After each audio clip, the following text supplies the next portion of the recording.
That is the area of primal greatness.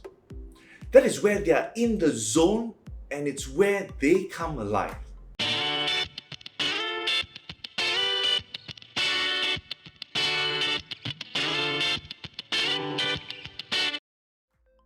Hello everyone, I'm Coach Jason Ho, and we begin the month of March with a new episode of the Leader's Journal. For those tuning in for the first time, the Leader's Journal is designed to be a source for MNC leaders, directors, and SME business owners to discover practical leadership stories and coaching insights. If you are a leader, currently wondering just what bringing out the best in your team looks like, then this episode is for you. Before going any further, let me refresh your memory of what we've covered in our past episodes. Going back to the beginning, in our first episode, I shared the story of how perfect performance came to be and how leaders can utilize the 4 Ds: dominance, deployment, development, and directness to bring out the greatness in their team. I promise to cover each of the 4 Ds in depth in the following episodes. In episode 2, I unpacked the whole idea of development with the analogy of a garden that consists of 3 stakeholders. The garden, that is the culture and the environment of your team. The plants, that is your people. And finally, the gardener, that represents the leader. The key tenet that we talked about in that episode was that everything starts with me. Yes, it starts with you. The reason why I took the time to bring up the key points from the previous episodes was so that I could set the stage for this episode, where we zoom in on another of the 4 Ds, dominance.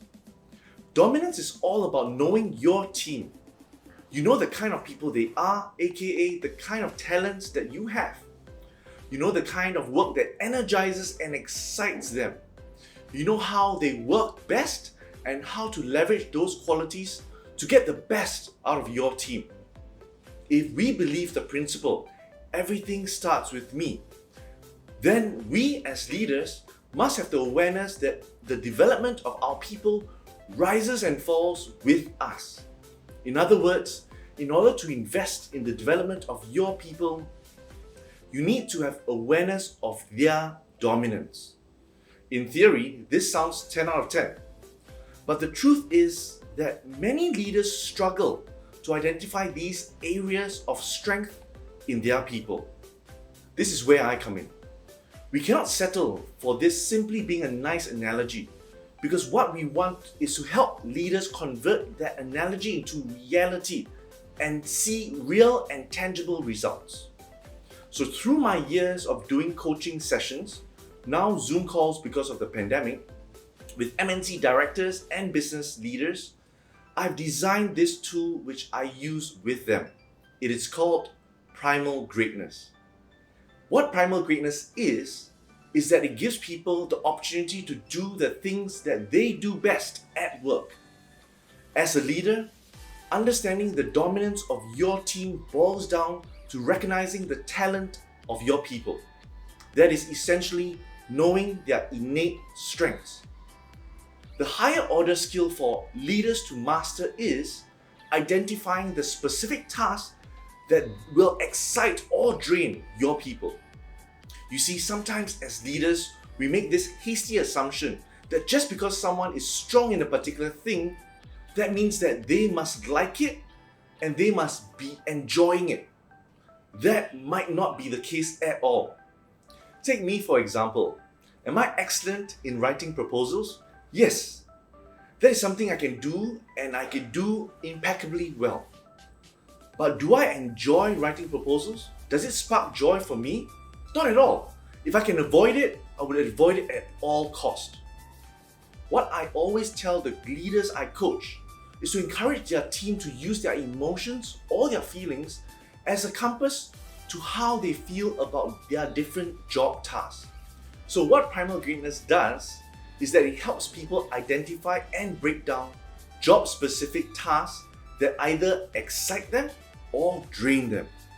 I help leaders to break down this into 4 quadrants. The horizontal axis measures how excited or drained one gets when performing these tasks. The vertical axis measures the competence of your people when they deliver the tasks. Let's take Microsoft Excel, for example. In the scenario where someone has a low level of competence in Excel and they also feel drained by it, that is their tragic grind. Imagine if someone were confined to such a role where the job tasks that they perform revolve around their tragic grind. That would be very tragic indeed.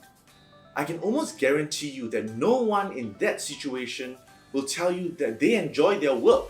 In fact, they probably gain no satisfaction from it whatsoever. Now let's look at the reverse. Let's say there's someone on your team who enjoys Excel. That sounds bizarre to me, but I've encountered many people who say that they truly enjoy it.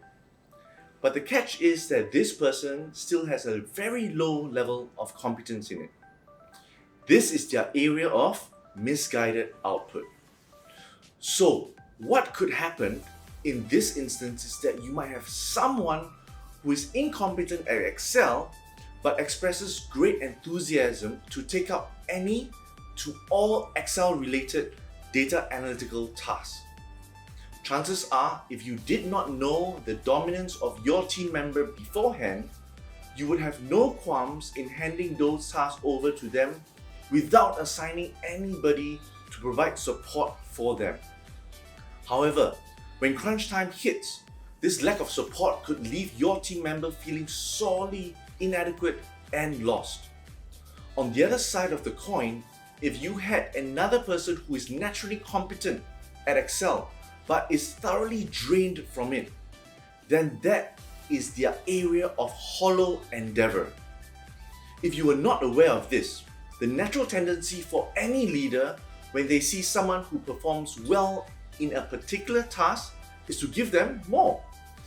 But as time progresses, the real danger is that this high-performing person on your team is inching their way towards burnout.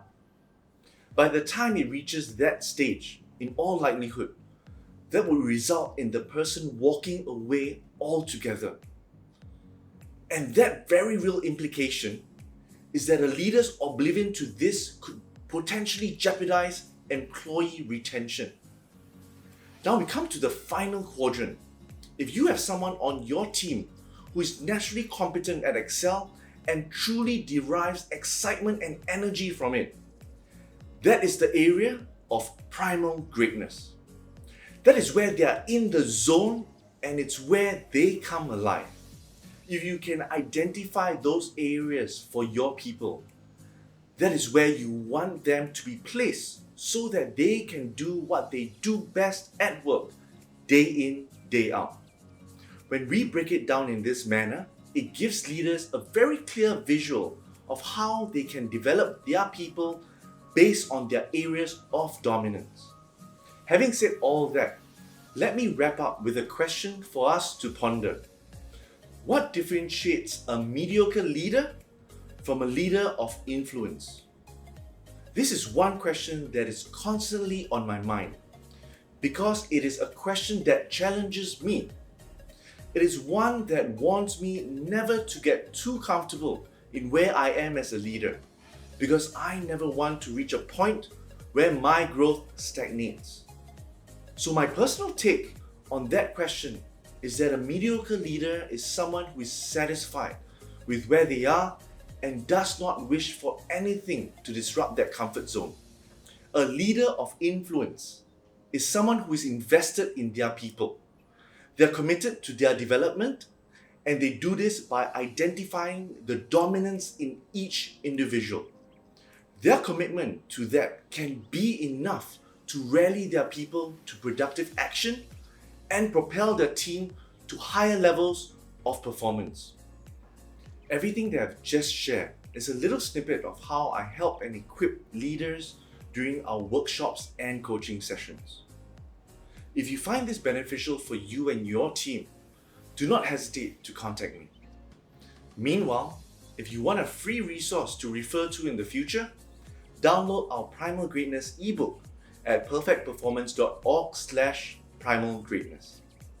We will be releasing our Leaders Journal on the first week of every month from now on.